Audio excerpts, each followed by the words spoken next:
Blackhawks have changed up the lines heading into tomorrow night's game in Boston. So I want to cover them, share my thoughts. We also have a key injury update, which is that Alex Vlasic will return for tomorrow's game. He missed the opener after getting cut by a skate a few games into the preseason. Missed the rest of the preseason, missed yesterday's game, but he is expected to be back in the lineup tomorrow paired with Sam Rinzel. Now, I think we'll just start with the defensive pairs heading into tomorrow because they are a little shuffled now with Vlasic's return. So yes, it's Vlasic and Rinzel on the top pair. The second unit has Wyatt Kaiser with Artem Levchinov. Again, that was such a good pair. I talked about that in my video yesterday, especially or really because of how good Wyatt Kaiser played yesterday. He was super steady defensively and even offensively really played well with Levchinov, who was a little rusty earlier in the game. Levchinov was credited with 4 giveaways in yesterday's game. Sam Rinzel had 5. The only one to not have a giveaway was Wyatt Kaiser in yesterday's game. So that pair, I think, is going to continue to build throughout the season, and really liking how Wyatt Kaiser has been playing. On the third pair, Matt Grzelcyk stays in the lineup, and he's there with Connor Murphy. So Ethan Del Mastro moved to the 7th defenseman role. That's been a storyline that I've been trying to follow for the past few weeks, honestly, because it felt like Del Mastro and Nolan Allen fighting for the 6th job, but then Grzelcyk was signed, and it seems like he's going to have the 6th job, and Del Mastro and Nolan Allen are just depth pieces, and that does seem like it's going to happen. It seems like Matt Grzelcyk will stay in the 3rd pair role, and Del Mastro will probably find his way in Rockford here with the coming days with Alex Vlasic back. So those are the probable defensive pairs for tomorrow in Boston. In goal, it's going to be Arvid Soderblom. He's going to get his first start of the season. Spencer Knight was really good versus Florida, and they're going to give Arvid a shot, who's been historically really good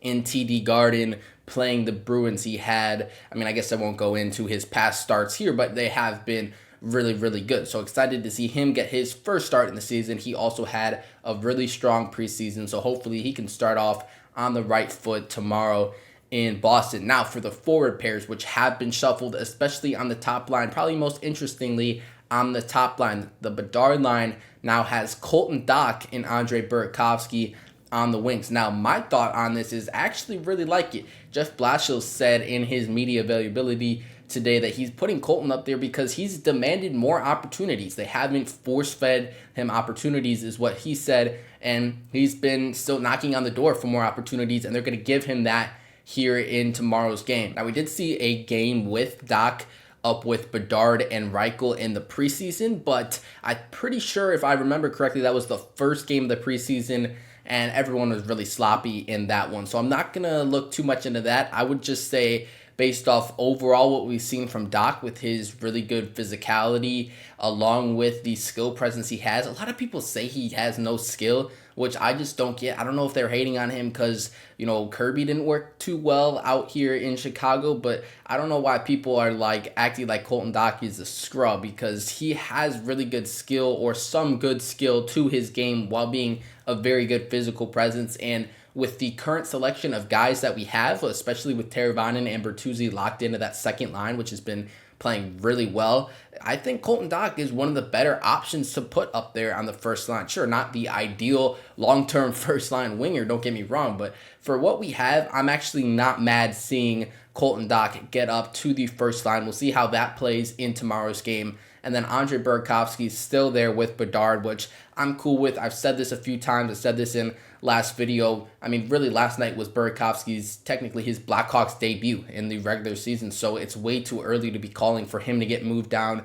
in the lineup. We'll see if he can develop some chemistry with Bedard as the games progress here. We need to give it at least a few more games before we can make any call. Now, if Burakovsky were to be moved, I'd love to see my guy Ilya Mikheyev get called up to the first line. We saw him get up there in last night's game. Blashill said after the game that Mikheyev was up there because he can get pucks, he can win pucks, and he didn't feel like there was enough of that on that top line, which I totally agree with, especially with how bad Bedard was in the circle last night, only winning 3 of 17 draws. That top line really didn't have the puck too much, so to get people that can actually go and get the puck is going to be something that I think Blashill will learn to prioritize more and more so that Connor can find consistent line mates. But for tomorrow night's game, in Stock, Bedard, Burakovsky up there, I'm totally cool with this line. I'm really excited to see it, especially see what Colton Dach can do in a larger opportunity. So in the corresponding move, Donato moves down to the third line to play with Dickinson and Mikheyev, and the fourth line stays the same with Ryan Green centering the line with Nick Foligno and Sam Lafferty, which I really liked. I said again in my post-game recap yesterday that I really liked how that fourth line played, and they had a few shifts where they actually controlled play in the offensive zone. So those are the projected lines for tomorrow.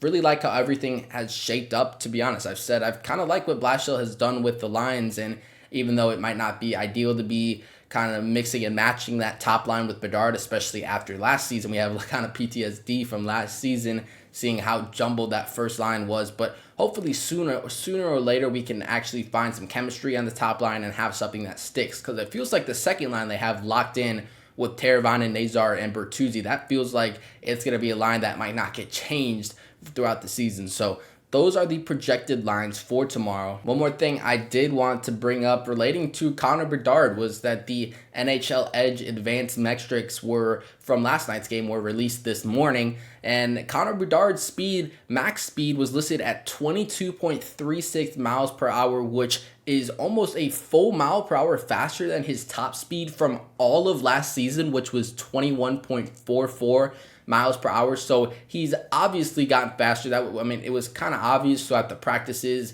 and the preseason, but now we have the official metrics that prove that Connor Bedard is moving faster and moving better. So that's going to be exciting to watch. He was moving really good last night and created a ton of chances for himself. And then the last side note I wanted to add in this video that I found interesting after watching Jeff Blashill's media availability from this morning, he talked about Sam Renzel and how many minutes he's going to play, because Renzel played north of 25 minutes in last night's game, while the rest of the defense, no one played more than 19. So they were really leaning on Sam Renzel last night, but Blashill said this morning that that's not going to necessarily be the case moving forward. Now, not that they aren't going to rely on Sam Renzel. They're definitely going to lean on him. He's playing in the first pair role, but he said he doesn't really want to see him getting that many minutes in a game. He wants to manage him a little bit better so that he can sustain his play throughout the season. He didn't feel like that 25 plus minutes it's going to be sustainable. So expect, we'll see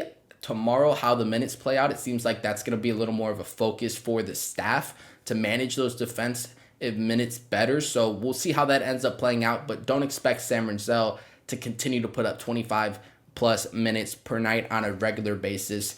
Just wanted to add that in there. I found that interesting because we know in the last 9 games of the season that Renzel played, he was averaging like 25, 26 minutes a night, but doesn't sound like the coaching staff really wants that to continue throughout the season, which I'm cool with. You want to sustain Renzel and playing 25 plus minutes a night in your rookie season is no easy task. He's still obviously going to average probably well over 20 minutes per night, but I'm totally cool if he doesn't play 25 consistently. So that does it. A little bit of a game preview, more like a news update. I'm not going to like preview every game specifically, but if they mix up the lines or if there's any other injury updates or things of interest to talk about, I guess I figure I might as well just come on and make a quick video covering that, sharing my thoughts on that. So next game again is tomorrow night in Boston. The Blackhawks can give an effort similar to what they gave last night in Florida. I think there's a good chance they can win that one. If you want to see my full thoughts from last night's game, if you haven't watched the video already,